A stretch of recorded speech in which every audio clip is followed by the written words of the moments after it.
में कुछ बहुत इंटरेस्टिंग लाइंस हैं. The imagination is literally the workshop wherein are fashioned all plans created by people.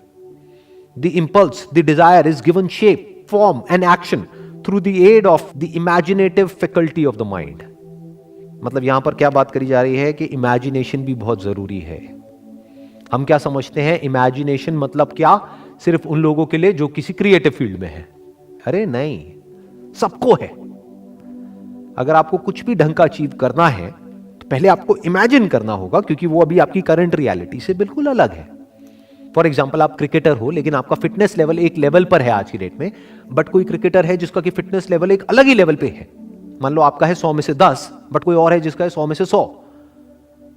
तो वो आपके लिए एक एंड गोल हो गया. तो अपने आप को इमेजिन करना पड़ेगा फिटनेस की उस स्टेट में, जिस स्टेट में पहुंचने में आपको हो सकता है कई साल लगेंगे, और उस इमेजिनेशन को माइंड में रिपीट करना होगा थ्रू ऑटो सजेशन, ताकि वो image, the image of the kind of fitness level you want, externally as well as internally. Internally मतलब क्या? बाहर से तो आपकी मसल्स दिख सकती है, अंदर से मतलब क्या? आपकी कोर कितनी स्ट्रांग है. किसी भी स्पोर्ट्स में या गेम में सारा खेल कोर का होता है. कोर मतलब आप इसको ये भी कह सकते हो, foundation of fitness is core. तो वो बाहर से नहीं दिखता है. तो ये आपका गोल होना चाहिए, और आपके अंदर ये इमेजिनेशन होनी चाहिए कि ठीक है, आज मैं इस लेवल पर हूं, लेकिन मैं अपने आप को इमेजिन कर पा रहा हूं और बिलीव कर पा रहा हूं कि मैं आने वाले 2 साल बाद इस लेवल पर होऊंगा. You must have that imagination powers. नहीं तो आप ये भी कह सकते हो, क्रिकेट में इमेजिनेशन पावर की क्या जरूरत है? अगर आप एक बैट्समैन हो तो सामने से बॉल आ रही है और आपको हिट करना है बैट से, खत्म. नहीं जी, उस बॉल को हिट करने के लिए आपका जो फिटनेस लेवल है वो एक पर्टिकुलर लेवल पे होना चाहिए. तो अपनी जो इमेजिनेटिव फैकल्टी ऑफ माइंड है उसको डेवलप करना होता है, उसके ऊपर काम करना होता है. वो बहुत जरूरी है अगर लाइफ में हमको कुछ भी बड़ा अचीव करना है. इनफैक्ट अगर हम अपने आसपास में कुछ भी देखेंगे, दैट कुड बी एनीथिंग, जो भी आदमी ने बनाया, एक सुई से लेकर के एरोप्लेन तक, वो सब क्या है? आज एक रियलिटी है, बट कभी ना कभी किसी ना किसी के माइंड में वो एक इमेजिनेशन थी, तभी वो रियलिटी बन पाई.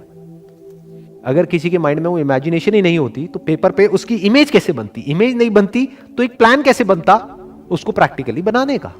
तो everything is an imagination which is there in the mind.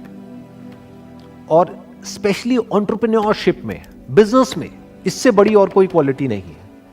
क्योंकि द प्रॉब्लम इज कि आपके आसपास में कोई नहीं समझ पा रहा होगा कि आप एग्जैक्टली क्या सोच रहे हो और आप क्या करने वाले हो. किसी को समझ नहीं आने वाला. जिसको आप बताओगे वही आपके अगेंस्ट हो जाएगा. तो आपकी इमेजिनेशन पावर्स इतनी स्ट्रांग होनी चाहिए कि आप वो देख सको. मतलब that imagination must become like a vision for you, जो औरों के लिए सिर्फ एक इमेजिनेशन होगा, मतलब एक ख्याल होगा. किसी और को आप बताओगे तो वो कहेगा क्या ख्याली पुलाव पका रहा है, मुंगेरी लाल के हसीन सपने.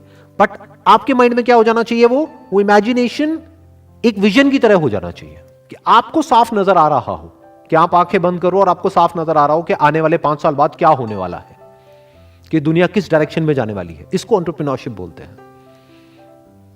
अब जैसा मैंने अभी थोड़ी देर पहले कहा था कि इसमें सिर्फ डिजायर से कुछ नहीं होगा, ऑल्दो डिजायर सबसे इंपॉर्टेंट है, यानी बिना बीज के कुछ नहीं होगा, लेकिन सिर्फ बीज से भी कुछ नहीं होगा. ये बात समझने वाली है कि उसके साथ साथ में और भी बहुत कुछ करना पड़ेगा. खाद डालनी पड़ेगी, पानी देना पड़ेगा, लैंड को आइडेंटिफाई करना पड़ेगा कि वो सॉइल उसके लिए ठीक भी है या नहीं है उस तरह के बीज के लिए. तो ऐसे बहुत कुछ करना